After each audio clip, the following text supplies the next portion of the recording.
On today's show, we're going to explore Instagram updates marketers need to be aware of. It has been a wild few weeks at Meta, to say the least. Instagram announced their priorities for 2025. Always good when we can align our marketing goals with what their goals are. Longer reels and a new way to edit them. And would you buy followers if Instagram was selling them? Probably the most bizarre story of the week. That's all coming up right now. My name is Jerry Potter, host of the Social Media Marketing Talk Show, a Social Media Examiner production where we break down all the latest social media news and what it means for marketers like you. Today, I'm joined by Chelsea Peitz. Chelsea teaches sales professionals how to leverage social media and technology to build a powerful personal brand and develop content that generates real leads. She's also host of the Chelsea Peitz podcast, and her most recent book is called What to Post. Chelsea, welcome to the show. Oh, I'm so excited. Are we doing a 3-hour show today with all the updates on Instagram? We're going to focus on the most important stuff. And let's start with Adam Mosseri, head of Instagram, what he said that the app's top priorities are this year, so we can sort of align our own goals with them as much as possible. Absolutely. Every year, Mr. Mosseri has come on and said, hey, these are our goals and what we're focusing on as a company. And I would say the last couple of years, they've been pretty similar. So he talked about connection and creativity. And I think the creativity piece is going to give sort of that subtle foreshadowing to a couple of things that we're also going to be talking about today, mainly AI and their new editing app that is going to be coming out soon. We don't know exactly when, but you and I have both just signed up for it. Well, I remember when CapCut first came out and people were like, why would TikTok make an editing app? But I think, for all of these platforms, they're trying to show the best content to each person in every moment of their day that they actually have the app open. And so if they have 1 million pieces of content to choose from, great. If they've got 1 billion, even better. So I think that's why we're seeing them invest in all these ways to make content to make it easier. Now, the one thing I feel like I've noticed over the years, though, and sometimes I'll talk to my clients about this, is the feed is so good at showing you good content that it's so easy to be intimidated when you see this other stuff coming up. You go, oh, well, I can't do that.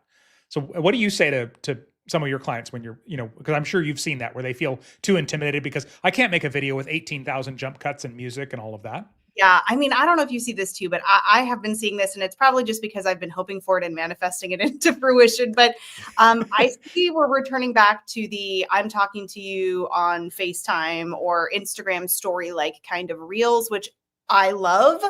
After I bought all of the things and learned all of the CapCut stuff and got all of the high equipment, I'm like, I'm just going to use my phone and talk to it like I'm talking to you. So I do like that it's feeling a little bit more, dare I say, authentic. Not that there's anything wrong with high quality, crispy video and having a studio and all of those cool edits coming in. But you're right, it can feel a bit overwhelming. People might think, how can I compare to something that looks like this is professionally made? So yeah, there's a lot more creativity, I think, in editing, hopefully that's going to be coming to Instagram.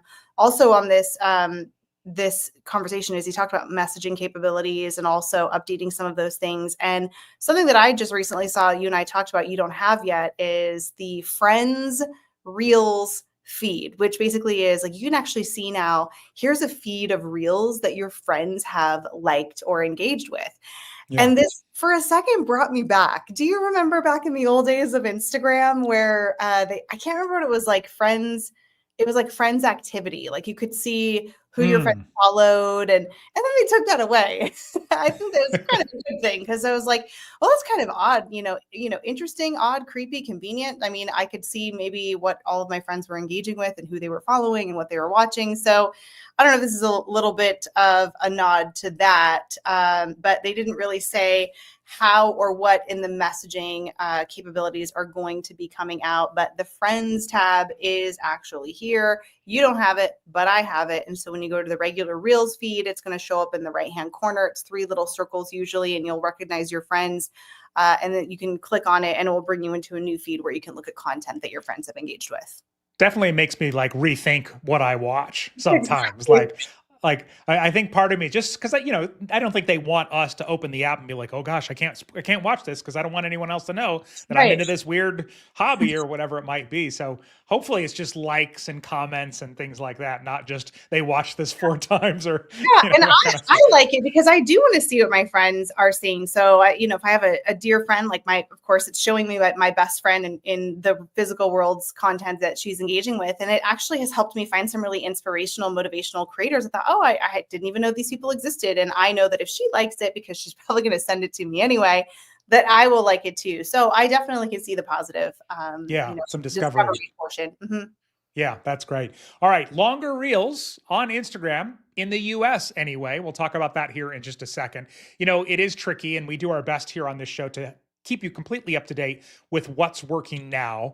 But if you really want to go deep and set yourself up for a full year of success in your marketing results, we're only a couple and a half months away from Social Media Marketing World in San Diego. Thousands of marketers traveling to San Diego because marketing is rapidly changing, right? As we're talking about here. Stay ahead of the curve by discovering emerging trends, shifts in user behavior, the latest strategies, tactics, and tools, all from experienced marketers who are excited to help you succeed. And you can share ideas and gain insights from other marketers who get you, okay? Sometimes the people around us don't get what we do.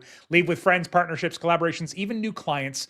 We're starting March 30th. Will you be there? Just go to socialmediamarketing.world to get your ticket today. Again, socialmediamarketing.world to grab your ticket. So 3-minute reels all of a sudden has rolled out to users in the United States. So talk to us about this, Chelsea. Yeah, we've talked about this on the show. They've been testing this since March of 2024. So for you and I, we're like, oh yeah, haven't they rolled that out already? I never had the 3-minute reels when it was being tested. So I know that there's a lot of content creators on different apps that have longer content, longer story times, longer educational tutorial types of videos. And so it makes sense that if Instagram wants to attract more creators over to their platform, that they would lengthen that. Now, the big deal for me at least was they said that they were not going to recommend longer reels to the non-followers. And you might remember that they held some summit and somebody had posted a screenshot of their actual slide, Instagram's actual slide that said, hey, these things are hurting your reach. And anything over 90 seconds, 90-second reels or longer, they were saying, hey, if you want to get more reach and seen by non-followers. So they're shifting that as well, thank goodness, because I actually like watching longer form content on other platforms, and I would like watching that on Instagram as well. But I also want the benefit of having that content be shared with people that don't follow me yet. So they are going to allow that to be something that's coming out. I haven't tried the 3-minute reels yet personally, but I'm going to. So I do like this for more in-depth content and storytelling. And let's be honest, they probably can do more monetization or some kind of ad situation in a longer form content versus a 30-second reel. So it's going to be easier for them to do that. Yeah. All right. And, we mentioned one of the priorities for Instagram is creativity. And they announced all of a sudden, as CapCut, TikTok's editing app, went dark for a matter of hours, that there's a new Instagram editing app. So I know it's not out yet. What do we know about it? And what do you think the advantages are versus just editing in Instagram, as a lot of people do?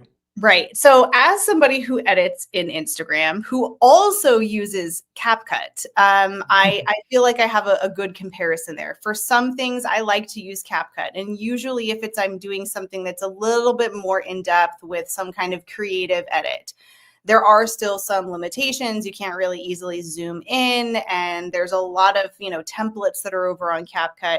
But I had to go through all of the details in the App Store. One, you can't actually get access to the app, and they're not telling anybody when it's coming out yet. It just says you'll be notified when this drops. But when you go to the App Store, we had to type it in kind of specifically. I noticed that it's the word edits with a comma and Instagram app. So we were able to find it that way.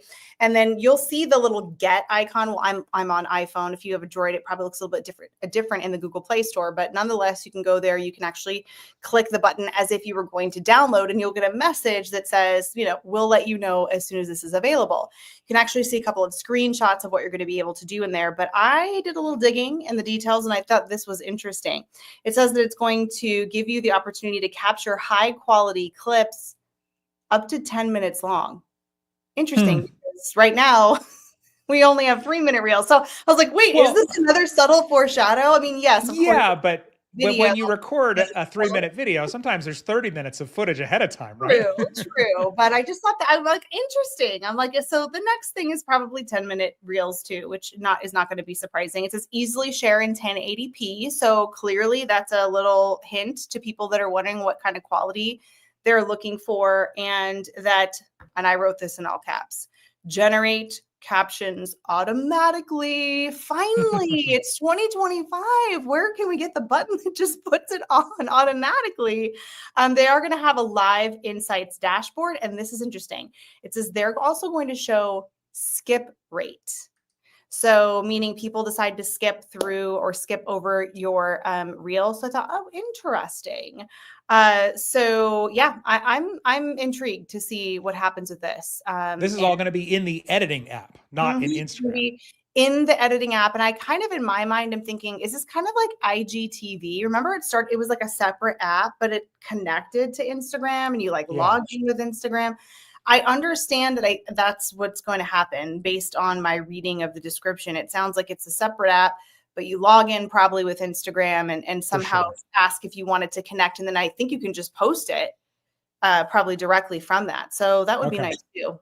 Yeah, the other thing I saw that jumped out was they said it'll have an inspiration tab in the editing app, which is nice because then if you're just stuck on ideas, you can open up, film it, and get some ideas, film it, edit it all in one place. And obviously there'll be an easy share to Instagram option. And I did see something that said next month as far as dates go. So I assume we'll see it sometime in February. Now, we should note with an asterisk, and I'm sorry, again, we are just the messengers. We are not the creators, but it says that it's currently available for pre-order on iOS.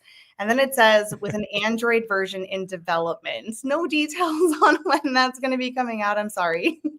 Well, YouTube's editing app was the opposite because YouTube obviously owns Google and Android. So this is, as an iPhone user, you want on YouTube, Droid users. All right. So probably the story that has people the most upset this week are changes to the way that profiles look on Instagram. And Chelsea and I were talking before the show about seeing some of the frustration in a lot of groups around this. So explain to us exactly what's going on and what you've seen around this, Chelsea. Absolutely. And I can understand the frustration. There are many different industries and just individual users who are highly focused on the aesthetics of their brand and of their content and spend a lot of time and money creating that content to fit or suit that sort of square template. And so, surprise, they decided that we're going to go more of a rectangle, similar to some other apps that you might have seen. And so all of a sudden it went overnight, and it went kind of out in waves because it took me a while to get it. I knew friends who had gotten it. And then one day I woke up and I was like, oh my gosh, look, it's there. Now, I had already been creating all of my content in the 1080 by, was it 1350 by 1080? 1350, yeah. 1350 by 1080. That kind of larger rectangle size, I guess. 4:5 ratio. Yeah. And I had been doing that because, as we know, that will show larger in the feed and take up more space than just the traditional square size. So I was pretty lucky, I guess, because mine had already sort of been created for that. Now, of course, there are going to be ways that you can manually go in and edit and kind of rearrange that. But again, even though there's an option for that, man, it's kind of a bummer. You're like, now I'm going to have to go through all of this and like redo each one. Yes, there was a lot of upset in that rollout, but I am excited for the possibility that's coming where you're going to be able to rearrange, drop and drag your content on your grid. And I think it's brilliant. And so if people are checking their own stuff, because I've been posting taller content for, I don't know, I feel like 4 years now. So I didn't even notice when I looked at my profile. But essentially, if you have square content, then it's showing with bars at the top and the bottom, right? Or it might just be off. Like I saw somebody that had, like if you have a pattern or something like that, or a picture that's maybe broken up into things, it looked a little bit off. So yeah, it's, and I understand, artists and lifestyle, photographers definitely put a lot of time and effort into a look and aesthetic, and to have it change is not something that they were probably expecting one day. Yeah, well, and I think for our audience that manages brand accounts for other companies, and maybe you Mhm. do it all from a third party tool, make sure just pop in, take a look, because obviously if you can be ahead of it before the client notices and goes, "What's going on here?" That's always good. That's a So, good thing. all right, Instagram did make an announcement about the stuff that will kill your reach on Instagram. And I think these are all things we've heard before, except I also think they're worth revisiting because I know sometimes for me, I hear something, I'm like, well, I don't do that. And then I Mhm. hear it again a year later and I go, oh, I've been doing that. Like I do that now. So what are the reach killers, as we'll call them, Yes, and keep Chelsea? in mind when they report these things, they don't give us a paragraph that goes under each one. So we don't really know. I'm sure there's probably some questions that pop up. Like, for example, it says things to avoid include a watermark. Well, what kind of watermark? We can assume it's the other app that they're competing with. But this one said engagement bait. And you and I have talked about this as being more of a Facebook thing. And I think it was around 2018, that long ago, that they really started talking about what that looked like. And that could be like certain calls to actions or quizzes and different headlines. It doesn't really say anything in detail other than engagement bait. So I'm not I exactly sure what that's going to mean on Instagram.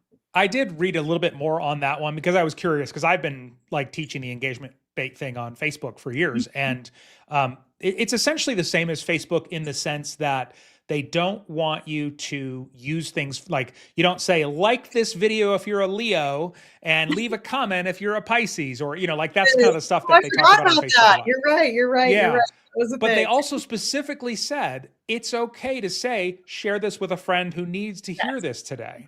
Mhm. So asking somebody to share, because I know, especially on Facebook, there was this stuff going around for years, like, don't tell people to share, don't tell people to click the link, don't like these words, they'll kill your reach. And Right. and Right. so I think it's just important to clarify it. And of course, they could be saying this and it's not true as well, but sharing something for the sake of sharing is not engagement, right? But Mhm. sharing something to enter a contest or sharing something to show that you're a certain, I don't know, zodiac sign, Mhm. that's engagement bait.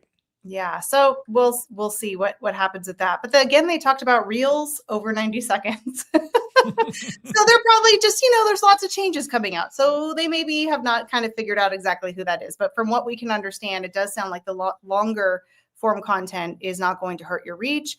And it says, obviously, if you violate community guidelines and then posting content that you didn't make. Now, the caveat here is you are encouraged to remix other people's content. Or if you have like a screenshot of someone or a stitch, if you will, and then your content is in there. So I'm not saying you shouldn't use other people's content to then give your own insights or opinion or your own analysis or here's what I think about this or your reply or your rebuttal, but it's really literally taking someone else's content and passing it off as your own.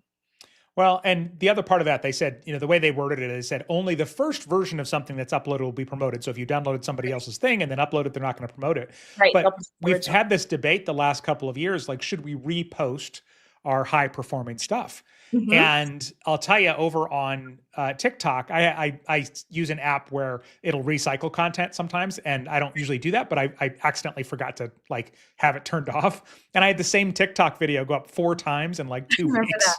Yes, I And remember the that. fourth time it performed. Good off. So yeah, and it took off. And I was like, okay, well, that's, that stacks up with how weird this whole world is. But Yeah.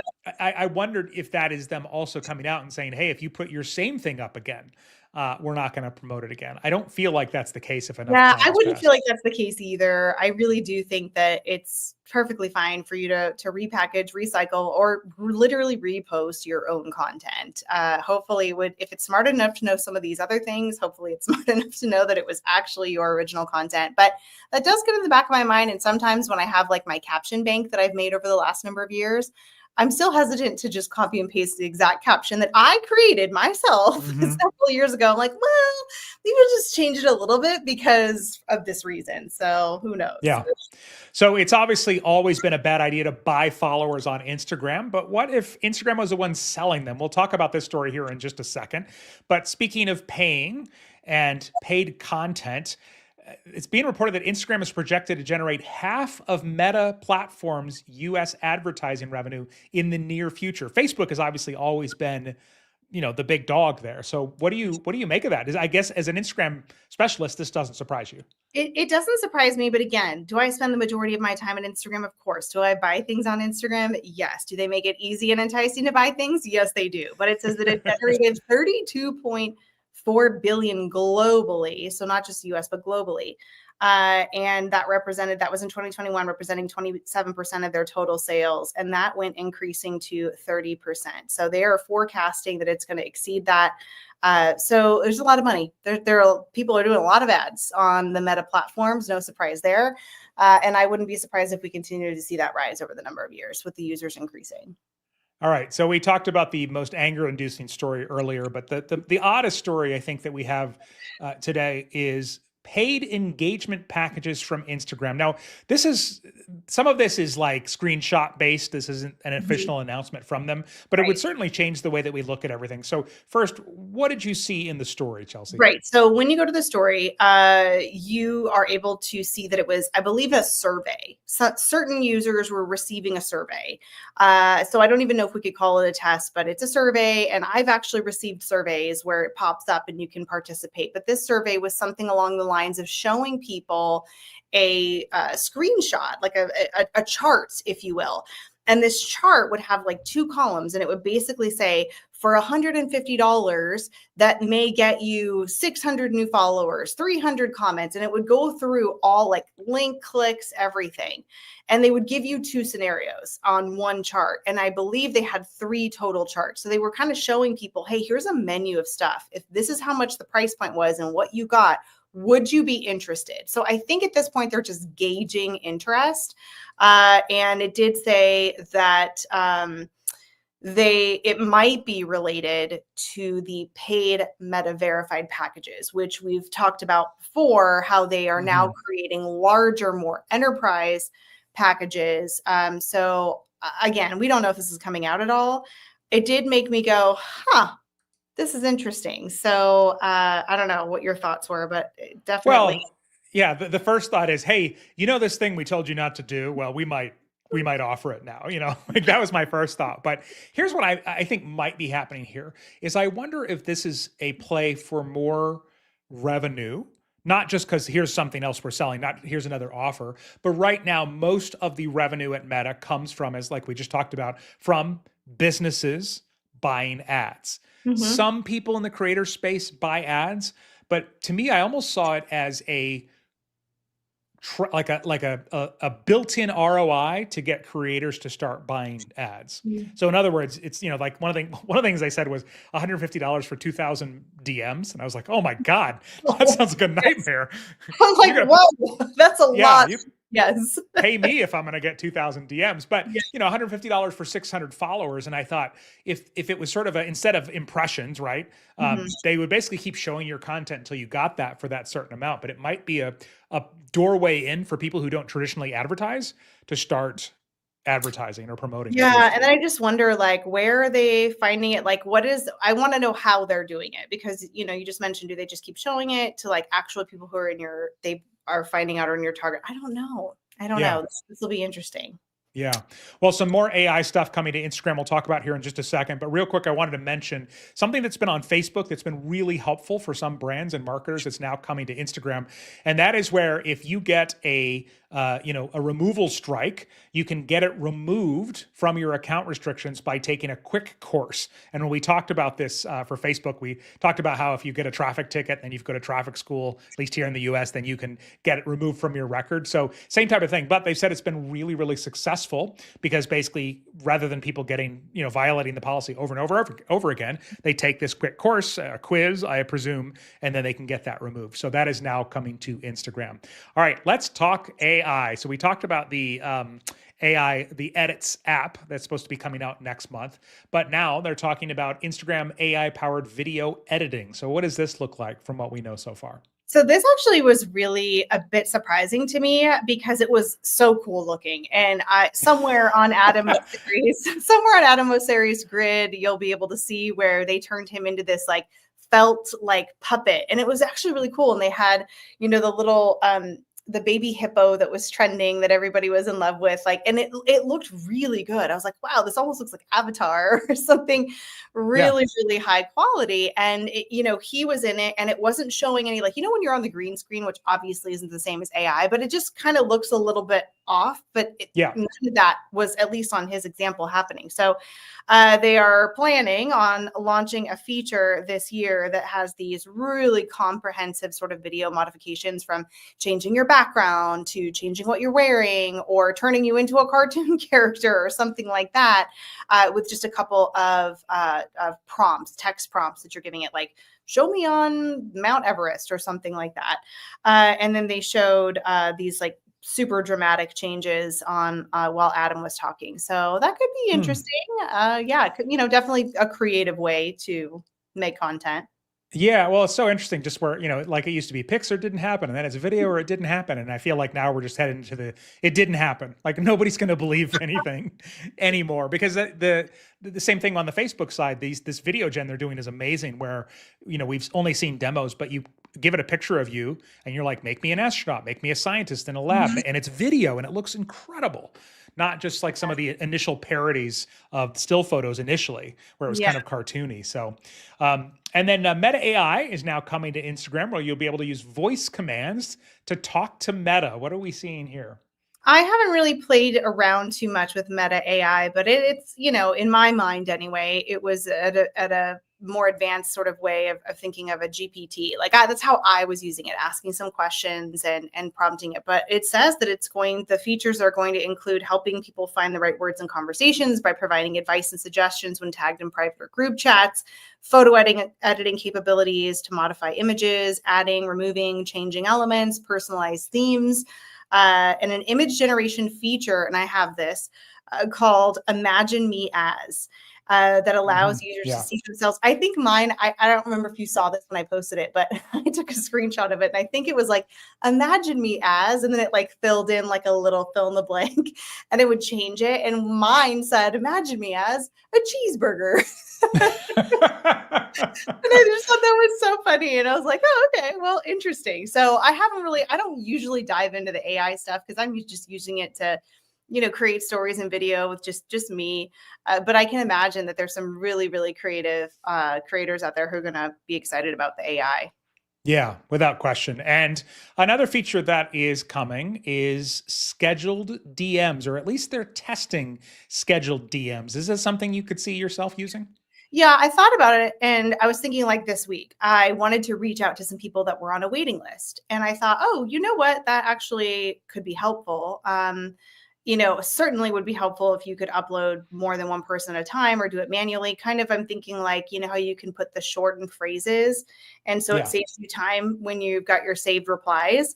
So I could see that if you're scheduling something as a reminder, you have an event coming up, you have these things that people have signed up for, certainly you'd probably be reaching them via email if they've signed up for something in your database. But I think that could be interesting. I suppose you could use it for if you knew something big was happening in their life and you wanted them to get a message from you and wake up and say, oh, happy birthday. Oh, yeah. Like that. So yeah, I'm not a huge person of scheduling and over automating communication. That's really, really impactful when you do it, in a human way. But I could see some use cases here.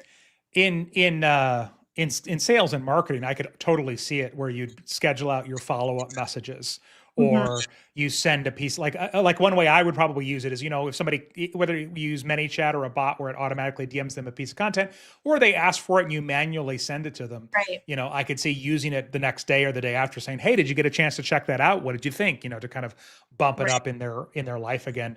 I'll tell you one thing I do with email all the time is I will schedule emails because I don't want to end up in a back and forth conversation. So if an email comes in while I'm there, I'll schedule it for the next morning and then move on because I don't want to forget. So that's something I could see doing too. Yeah, absolutely. So, all right. And Instagram screenshot blocking is now live. It's come out of testing. So you can now prevent people from taking screenshots of direct messages if you're using vanish mode or view once. So just something to kind of be aware of. So lots of updates around Instagram. And of course, we're going to be going deep on all of it coming up at Social Media Marketing World. Quick reminder to get all the information about an all access pass, a virtual ticket, or our all new AI track ticket for Social Media Marketing World today, just go to socialmediamarketing.world. Again, socialmediamarketing.world. Chelsea, other than at Social Media Marketing World, where's the best place to connect with you? Best place to find me is at Instagram, and I really appreciate everybody saying hello. They do come and they say, "Oh, I heard you with Jerry on the live show." So thank you all for tuning in and listening, and thank you for your messages as well. Best place to find me is Chelsea.Peitz, Peitz on Instagram and all of the socials. Very nice. All right. If you want to add another podcast to your listening lineup, a couple for you to check out: the Social Media Marketing Podcast, as well as the AI Explored Podcast. And until next time, may you be wise with your marketing decisions. Thanks, everyone. Bye.